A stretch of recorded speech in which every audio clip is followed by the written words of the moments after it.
সম্বন্ধে অল্প কিছু কথা বলছি।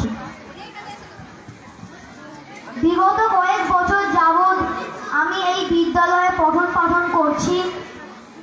এখানকার পঠন পাঠনের কৌশল ও ছাত্রদের প্রতি শিক্ষকদের ভালোবাসা ও নানা কৌশলের মাধ্যমে ছাত্রদের মধ্যে জ্ঞান প্রবেশের এক দক্ষ স্থান হলো আমাদের এই বিদ্যালয় শেরপুর মডেল স্কুল।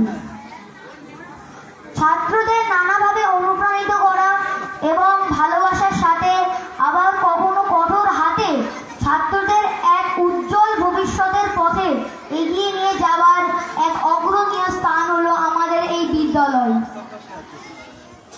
তার ফলস্বরূপ আমরা দেখেছি বিগত